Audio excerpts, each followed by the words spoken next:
on DC News Now. Bitter cold temperatures and wind chills continue. Meteorologist Damon Matson times out how long it will last.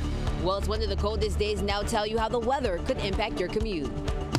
And a Maryland man allegedly kills his girlfriend. What new details we're learning and how he hit her body. Then President Donald Trump returns to the White House with a slew of executive orders, how he kicked off his second term. What Donald Trump's return to office means for federal workers working from home. You're watching the station covering all of the DMV. This is DC News Now. Well, good afternoon, and thank you for joining us for the News at Noon. I'm Mark Hall. It's another DMV First Warn Day, and meteorologist Damon Matson joined us now. Latest check on the forecast. We just have to bundle up and keep it moving. That's right, Mark, because it's just cold. That's the plain truth of it, and we are not going to really get a break from these cold temperatures for a little while longer. Folks, we're still talking about those temperatures and wind chills just barely getting out of the single digits, even below zero in some parts of the region. And these extreme cold alerts that were in effect yesterday, well, they continue out there for the most part today as we are experiencing the cold during the daylight hours. And then as we head into the overnight hours, that's when the cold really amplifies, of course. So here in the dark blue, you still have those extreme cold warnings that continue straight through Thursday morning, mainly along the Blue Ridge Mountains and the Allegheny Front in Maryland and Virginia. Everywhere else here in this lighter blue color, you have cold weather advisories as those wind chills each night are expected to near or just get below zero across the rest of the DMV. And we have one round of these going into effect tonight. We'll have another round going into effect Wednesday night into Thursday. And here are those current temperatures. Now, thankfully, there's not a lot of wind, if any, that we have to contend with today. So these temperatures are pretty much what it feels like out there, but that's still really cold. The temperature is 12 in Hagerstown, 22 in DC. We have more of those teens to the west, lower 20s for those temperatures to the east. And we will not see much of a change as we head throughout the rest of the afternoon. Staying cold, we'll have some clouds rolling in, perhaps even a few flakes, but all in all, it's just going to be about these bitter cold temps. So as we head into the night tonight, how much colder is it expected to get? We'll have a full look at your forecast coming up here in just a bit. All right, Damon, thank you. Well, the extremely cold weather has some schools opening late, students catching a ride to school instead of walking, and many people throughout the district wearing extra layers. DC News Now's Jan Marie Sase spoke to people about how they're dealing with the freezing temperatures. Hand warmers in my gloves, leggings under my pants, and toe warmers in my shoes. That's how cold it is out here. And with many people heading back to school and work, bundling up is definitely necessary. I just said, Lord have mercy, Jesus. It's cold out here. Many people were not fond of Tuesday mornings below freezing temperatures. I've been in DC for 12 years, and this is probably one of the coldest days I've ever experienced here for sure. An extreme cold like this has many people trying their best to keep themselves and their kids warm on their way to school and daycare. It's very, very cold. I brought out my big coat because it looked cold from the window. He has on about 4 layers of clothing right now. I also have his mittens and his lumberjack hat. And the cold temperatures could also impact your commute. According to the National Weather Service, if you do have to be outside, wear a hat, try to stay dry, cover your mouth to protect your lungs from extreme cold, and also make sure you have mittens or gloves on. And when it comes to driving, make sure you check your battery, tires, keep a blanket in your car, and also make sure you have jumper cables. And for those planning to take the metro, officials are warning riders that cold temperatures could cause the tracks to crack, which could lead to delays. But in the event that does happen, they say they have a team on standby to fix the issue immediately. But no matter how you're getting to your destination, be sure to stay warm today. I plan on staying on the inside right now. And of course, I'm just going to stay myself flourished in furs to stay warm. Reporting for DC News Now, I'm Jan Marie Sase. Jan Marie, thank you. Well, crews in Virginia are pre-treating roads in preparation for the cold temperatures. VDOT is using a brine and making sure to hit the bridges and overpasses which freeze up first. If you see crews out on the roads, give them the space so they can work and get the job done. Well, Prince George's County Police say that a man is in custody for allegedly killing his girlfriend. Investigators also believe that he went through a great ordeal to hide the body. Police say that Devontae Gray admitted to killing Alexis Schuler. They say that the couple got into a fight, and that's when Gray shot and killed Schuler, then hid her body in his home. He's now facing first-degree murder charges, and Police Chief Malik Aziz discusses more on how police found Alexis's body. Inside the house, our homicide detectives and evidence team, along with the Prince George's County Fire Department, located Ms. Schuler's remains inside a newly constructed wall. The Office of the Chief Medical Examiner determined that the victim had been shot. Devontae Gray was taken into custody at the scene.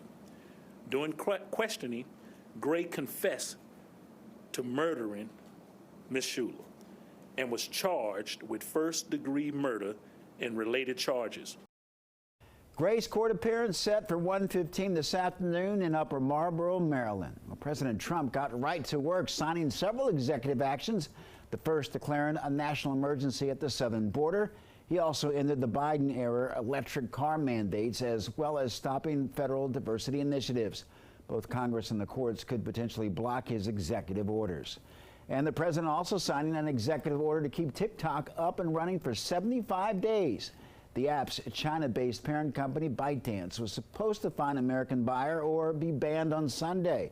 The president previously said that he was working on a deal to help save the social media app. TikTok CEO Xiao Chu was among the many tech giants at Trump's inauguration, along with Elon Musk, Mark Zuckerberg, Tim Cook, and Jeff Bezos.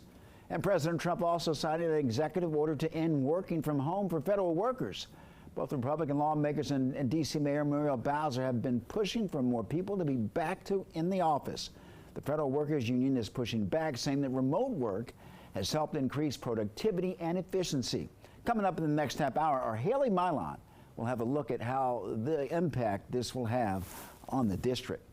All right, and take a look at this. Former Proud Boys leader Enrique Tarrio and Oath Keepers founder Stuart Rhodes have been released from prison after sentences regarding conspiracy convictions in the January 6th attack on the U.S. Capitol. This video came from yesterday when a large crowd gathered outside the D.C. jail waiting for some pardoned rioters to be released after the president signed an executive order wiping away criminal convictions and guilty pleas for 1,500 January 6 rioters.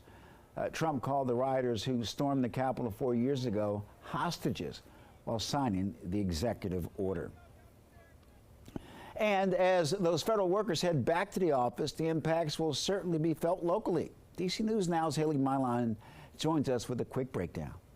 Coming months, this is really going to impact workers in our area. President Trump targeting the size and the efficiency of the federal government, signing that order to bring federal workers back into the office, targeting what he calls inefficiencies. Now, according to a congressional report, this impacts more than half of federal workers, more than 1 million people. 10% of workers are entirely remote. Now, this could get complicated, possibly heading to the courts. For some workers, like at the Social Security Administration, telework arrangements are part of union agreements. The Trump administration launched its Department of Government Efficiency, which is actually an advisory panel. It's flanked by Elon Musk to scale back the government's scope. Now, Musk suggested that a return to the office for federal workers could bring about resignations, shrinking the federal workforce.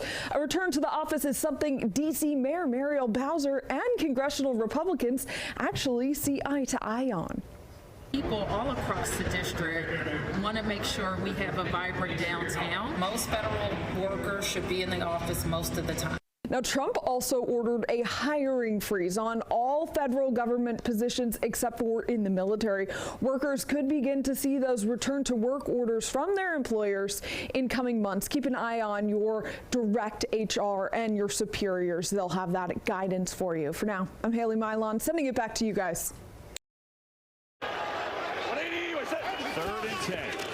4-man rush. It's Goff throwing over the middle, and it's picked off. Jeremy Chin, and Washington will be going to the NFC Championship for the first time in 33 years.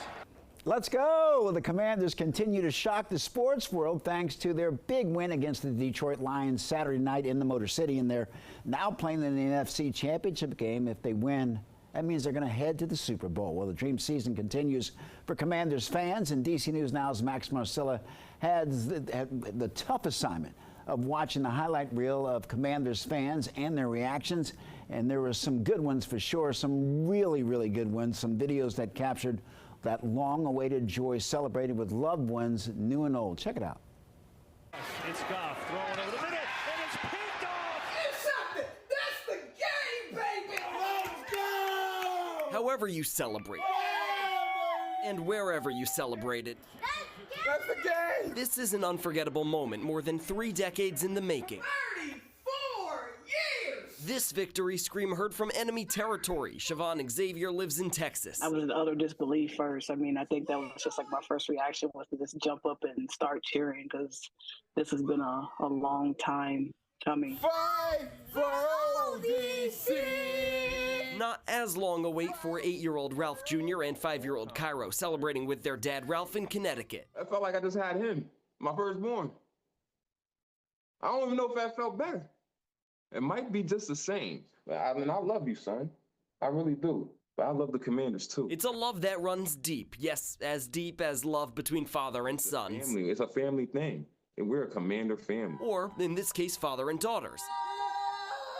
Jordan caught this moment of her dad, John, celebrating in North Carolina. I was just like getting emotional that we're doing so good. And the biggest thing is like my kids can enjoy it now. Perhaps thanks to a good luck charm. A couple that's been together about as long as Jaden Daniels has been a Commander, now celebrating together. He earned this. He deserves it. I mean, he's been a fan for so long. I've been saying it since we started the playoffs. Why not us? And that was Max Marcilla reporting, and you can catch the Commanders in the NFC Championship game against the Philadelphia Eagles this weekend. Kickoff is Sunday afternoon at 3.